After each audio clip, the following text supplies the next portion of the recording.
ராமநாதபுரம் மாவட்டம் மண்டபத்தில் நடைபெற்ற சோதனையில் 108 கோடி ரூபாய் மதிப்புடைய 99 கிலோ போதைப் பொருட்கள் பறிமுதல். நாட்டுப்படகில் இலங்கைக்கு போதைப் பொருட்களை கடத்த முயன்றபோது 4 பேர் கைது. தமிழ்நாட்டில் நாள்தோறும் போதைப் பொருட்கள் பறிமுதல் செய்யப்படும் செய்திகளால் பொதுமக்கள் அதிர்ச்சி. நிர்வாக திறனற்ற விடியா திமுக ஆட்சியில் தமிழ்நாடு போதைப் பொருட்களின் விற்பனை கேந்திரமாக மாறி வருவதாக குற்றச்சாட்டு. ராமேஸ்வரம் கடல் பகுதியில் 108 கோடி ரூபாய் மதிப்புடைய போதைப் பொருட்கள் பறிமுதல் செய்யப்பட்ட விவகாரம். விடியா திமுக அரசு தமிழ்நாட்டை சுடுகாடாக மாற்றி வருகிறதோ என்ற பயத்தை ஏற்படுத்துவதாக கழக பொதுச் செயலாளர் எடப்பாடி கே பழனிசாமி வேதனை. தமிழ்நாட்டின் கடல் எல்லைகளை போதைப்பொருள் புழங்கா வண்ணம் பாதுகாக்க வேண்டும். மத்திய போதைப்பொருள் தடுப்புத்துறைக்கு அதிமுக பொதுச் செயலாளர் எடப்பாடி கே பழனிசாமி வலியுறுத்தல். பொன்முடியின் திருக்கோவிலூர் தொகுதி காலியானதாக தலைமை தேர்தல் ஆணையத்திற்கு கடிதம். அதிமுக வலியுறுத்திய நிலையில் சட்டப்பேரவை செயலகம் நடவடிக்கை. இடைத்தேர்தலுக்காக காத்திருக்கும் திருக்கோவிலூர் விளவங்கோடு தொகுதிகள். நாடாளுமன்ற தேர்தலோடு 2 தொகுதிகளுக்கும் இடைத்தேர்தல் நடைபெற வாய்ப்பு. நாடாளுமன்ற தேர்தல் தேதி அறிவிப்புகள் மார்ச் 14 அல்லது 15ஆம் தேதி வெளியாக வாய்ப்பு. தேர்தல் ஆணைய வட்டாரம் தகவல். அதிமுக முன்னாள் அமைச்சர்கள் புதிய தமிழகம் கட்சி தலைவர் கிருஷ்ணசாமியுடன் சந்திப்பு. நாடாளுமன்ற தேர்தல் நெருங்கும் நிலையில் ஆலோசனை. நாடாளுமன்ற தேர்தல் கூட்டணி சட்டமன்ற தேர்தல் வரை தொடரும். அதிமுக முன்னாள் அமைச்சர் SP வேலுமணி உறுதி. நாடாளுமன்ற தேர்தல் மட்டுமல்ல, சட்டமன்ற தேர்தல் வரை சென்று தமிழகத்திலே ஆட்சி மாற்றத்தையும் மாற்றி எடப்பாடி தலைமையிலே அம்மா ஆட்சி அமையும். அதுக்கு புதிய தமிழகம் கட்சி டாக்டர் அண்ணன் அவர்கள் எங்களுடன். தொகுதி பங்கீடு குறித்து அடுத்த கட்ட பேச்சுவார்த்தை மூலம் முடிவு செய்யப்படும். கிருஷ்ணசாமியுடனான சந்திப்புக்கு பிறகு முன்னாள் அமைச்சர் SP வேலுமணி பேட்டி. அண்ணன் அவர்கள் சுமூகமாக பேசி சில கருத்துக்களை சொல்லியிருக்கிறார்கள். அதை எங்கள் பொதுச் செயலாளரிடம் சென்று தெரிவிப்போம். மீண்டும் பேசி முடிவு செய்யப்படும். அதிமுக தலைமையிலான கூட்டணி வெற்றி கூட்டணியாக அமையும். புதிய தமிழகம் கட்சி தலைவர் கிருஷ்ணசாமி பேட்டி. மீண்டும் நாங்கள் தொடர்ந்து இந்த பேச்சுவார்த்தைகள் தொடரும். நல்ல சுமூகமான முடிவு ஏற்படும்.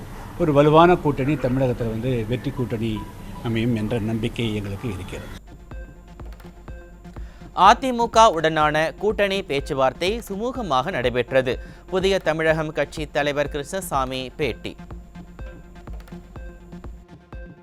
2024 நாடாளுமன்ற தேர்தலில் ஒரு வெற்றி கூட்டணியை அமைப்பது தான் எங்களுடைய மிக முக்கியமான நோக்கம். எனவே அந்த அடிப்படையில் இன்று நடைபெற்ற பேச்சுவார்த்தை மிகவும் சுமூகமாக நடைபெற்றிருக்கிறது. உலகத்தில் 7வது மிகப்பெரிய கட்சியாகவும் தமிழகத்தில் தனிப்பெரும் இயக்கமாகவும் அதிமுக விளங்குகிறது. விடியா திமுக கூட்டணியின்றி போட்டியிட்டால் வெற்றி பெறாது என முன்னாள் அமைச்சர் SP வேலுமணி திட்டவட்டம். கருத்து கணிப்பு என்று கருத்து திரும்பி போடுறாங்க. நம்முடைய கட்சி 20% வாங்கும், 18% வாங்கினால போடுறாங்க. எவ்வளோ பெரிய இயக்கம்! உலகத்திலேயே 7வது இயக்கம், இந்தியாவில் பெரிய இயக்கம், தமிழ்நாட்டில் பெரிய இயக்கம். நம்ம கட்சி மாதிரி யாரும் பக்கத்திலே வர முடியாது. தனித்தனியாக போட்டி போட்டால் திமுக எந்த கட்சி பக்கத்தில் வராது. நம்ம தான் பெரிய கட்சி. தமிழகம் போதைப்பொருள் கடத்தலின் தலைநகராக இருந்து வருவதால் பள்ளி கல்லூரி மாணவர்கள் மற்றும் இளைஞர்களின் எதிர்காலமே அழிந்து வருகிறது. முன்னாள் அமைச்சரும் அதிமுக தலைமை நிலைய செயலாளருமான SP வேலுமணி குற்றச்சாட்டு. எல்லா பக்கம் ஆர்ப்பாட்டம் நடத்தணும். கலெக்டர் முன்னாடி மாவட்டம் பூரா, மாநிலம் பூரா. ஆகவே இது முக்கியமான பிரச்சனை. இது கட்சி ஜாதி மதத்துக்கு வேறுபட்டு, அரசியலுக்கு வேறுபட்டு அப்பாற்பட்ட நம்முடைய குழந்தைகள் கெட்டு போக, சமுதாயமே சீரழிஞ்சிரும். ஆகவே இது முக்கியமான பிரச்சனை. இதையெல்லாம் நீங்க எடுத்து போகணும். போதைப் பொருள் கடத்தல் வழக்கில் தேடப்பட்டு வரும் ஜாபர் சாதிக் வீட்டில் ஒட்டப்பட்டிருந்த சம்மன் மற்றும் நோட்டீஸை கிழித்தெறிந்த மர்ம நபர் யார்? வீட்டில் புதிய பூட்டை பூட்டிச் சென்ற ஜாபர் சாதிக்கின் தாயார் நோட்டீஸை கிழித்தாரா என சந்தேகம்.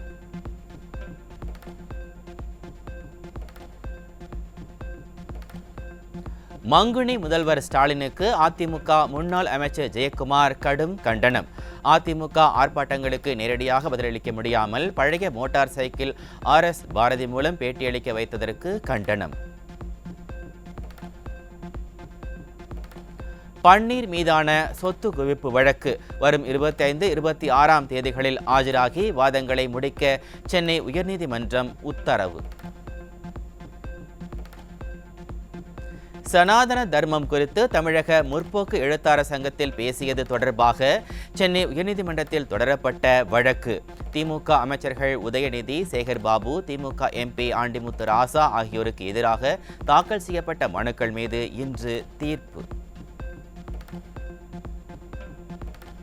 தமிழகத்தில் நடைபெற்ற 12ஆம் வகுப்பு ஆங்கில தேர்வில் 12,696 மாணவர்கள் ஆப்சென்ட். விடியா திமுக ஆட்சியில் தேர்வு எழுதாத மாணவர்களின் எண்ணிக்கை அதிகரிக்கும் அவலம்.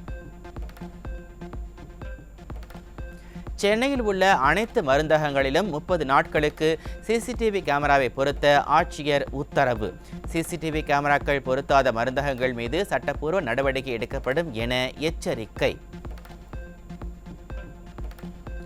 அதிமுகவில் அனைவரும் குடும்பமாக பழகி வருவதாகவும் திமுகவில் குடும்பமே கழகம் எனவும் விமர்சனம். நாடாளுமன்ற தேர்தலில் அதிமுக தலைமையிலான கூட்டணி மகத்தான வெற்றி பெறும் என முன்னாள் அமைச்சர் ஜெயக்குமார் உறுதி. வடலூர் வள்ளலார் சத்தியஞான சபை வளாகத்தில் கடும் எதிர்ப்பையும் மீறி சர்வதேச மையம் அமைக்கும் விடியா திமுக அரசு. உயரமான கட்டடங்கள் எழுப்புவதற்கான அளவீடு செய்யும் பணி துவங்கியதால் பக்தர்கள் ஜோதி தரிசனம் காண முடியாத சூழல் ஏற்பட்டுள்ளது. ராசிபுரத்தில் தேர்தல் அலுவலர்களுக்கான பயிற்சி மண்டல ஆலோசனை கூட்டத்தில் அரங்கேறிய அவலங்கள். ஆலோசனைகளை கேட்காமல் உறங்கிக் கொண்டும் செல்போனை பார்த்து கொண்டும் அதிகாரிகள் அலட்சியம்.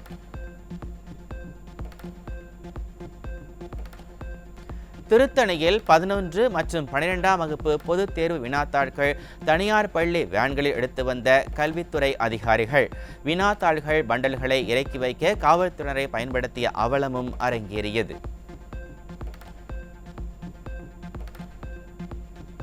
காஞ்சிபுரம் மாவட்டம் குன்றத்தூர் அருகே சட்டவிரோதமாக 45 கிலோ கஞ்சா கடத்திய 2 கைது.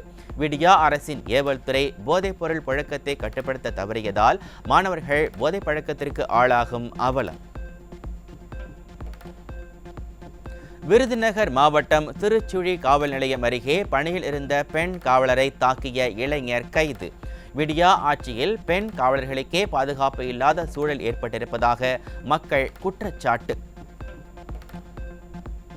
வந்தவாசி அருகே மலை கிராமத்தில் மின்சார வசதி இல்லாததால் விளக்கு வெளிச்சத்தில் படிக்கும் பழங்குடியின மாணவர்கள். வீட்டுமனை பட்டா வழங்காமல் விடியா திமுக அரசு ஏமாற்றி வருவதாக பழங்குடியின மக்கள் குற்றச்சாட்டு.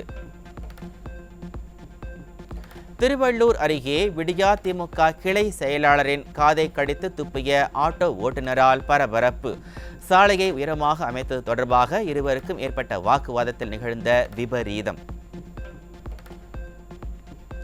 திண்டுக்கல் மாவட்டம் குடத்துப்பட்டி ஊராட்சியில் இடிந்து விழும் அபாயத்தில் மேல்நிலை நீர்த்தேக்க தொட்டி.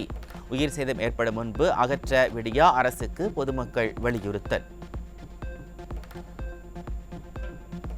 தாம்பரத்தில் தரமற்ற முறையில் போடப்பட்டுள்ள தார் சாலையில் ஜல்லிகள் பெயர்ந்து வருவதால் பொதுமக்கள் அதிர்ச்சி. தரமற்ற சாலைகளை போட்டு மக்கள் வரிப்பணத்தை கொள்ளையடிப்பதிலேயே விடியா திமுக ஆட்சியாளர்கள் குறியாக இருப்பதாக குற்றச்சாட்டு. பழனி கோவில் கிரிவல பாதையில் தனியார் வாகனங்கள் செல்ல வருகின்ற 8ஆம் தேதி முதல் தடை. சென்னை உயர்நீதிமன்றம் உத்தரவின் பேரில் கோவில் நிர்வாகம் அறிவிப்பு. பழனி முருகன் கோவிலுக்கு உட்பட்ட மாரியம்மன் கோவிலில் மாசி திருவிழாவையொட்டி அம்மனுக்கு சிறப்பு பூஜைகள். ஆயிரக்கணக்கான பெண்கள் ஊர்வலமாக பால்குடம் எடுத்து வந்து நேர்த்திக்கடன் செலுத்தினர்.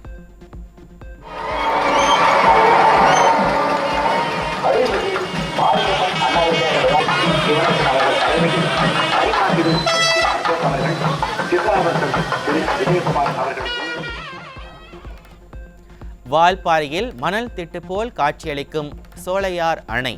அணையின் நீர்மட்டம் குறைந்து வருவதால் குடிநீர் தட்டுப்பாடு ஏற்படும் அபாயம்.